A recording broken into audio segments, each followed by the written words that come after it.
Narito na nga ang ating advance update ng mga kaganapan dito sa Akusada. Ngayong hapon nga ay tila balisa itong si Dennis dahil unti-unti na ngang natutuklasan at pinagdududahan na siya dito ni Carol.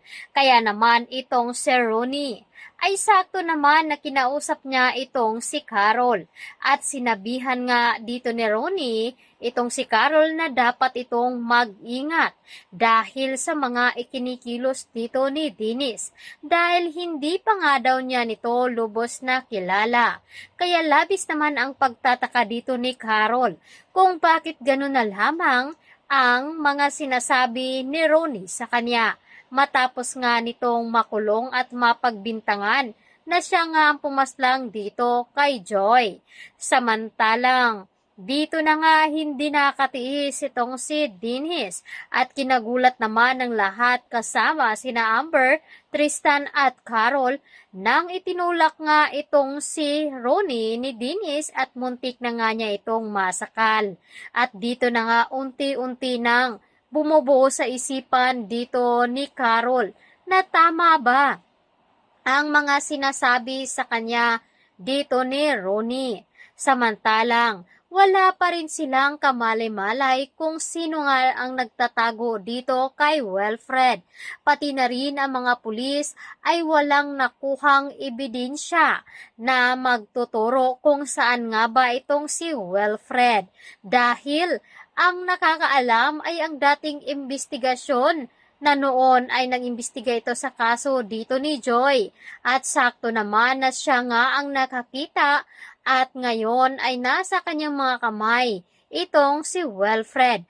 At sisiguraduhin nga umano nitong investigador na masasabi ni Wilfred ang buong katotohanan tungkol sa nangyari sa kanya at tungkol sa tunay na mastermind sa pagpaslang dito kay Joy.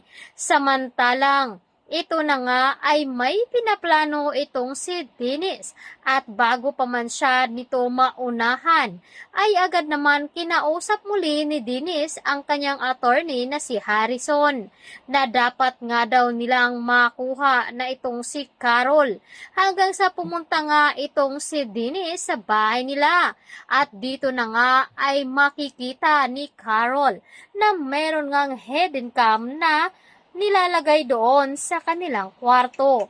Kaya nagtatanong itong si Carol kung sino nga ba daw ang naglagay ito doon. Kaya naman dito na nga ay tinititingnan dito ni Dennis ang litrato na kasama itong si Carol, Leah at Wilfred. Hanggang sa itinapon nga ito ni Dennis sa isang basurahan. At dito na nga ba mapupulot ito ni Carol na ang isang hikaw pala ay dala-dala dito ni Dennis doon sa isang kahon kung saan ay nandoon din ang ibang mga ebidensya na magtuturo nga sa kanya. At dito na nga sa pagpasyal dito ni Carol sa bahay dito ni Dennis ay unti-unti naman niyang madidiscovery ang mga ebidensya na nakatago doon. Posible nga bang dito na nga aamin itong si Dennis sa kanyang mga kasalanan na ginawa? Mapapasunod na nga ba ni Dennis itong si Carol? O di kaya naman ay huli na dahil matutuklasan ni Carol ang tunay na ugali at krimen na ginawa dito ni Dennis kay Joy. Kaya tutukan natin ang mga nag-aalab pa na mga kaganapan sa nalalapit na pagtatapos dito lamang sa Akusada. Isang paalala, ito ay isang theory lamang na update na posibleng magaganap sa palabas. Maraming salamat!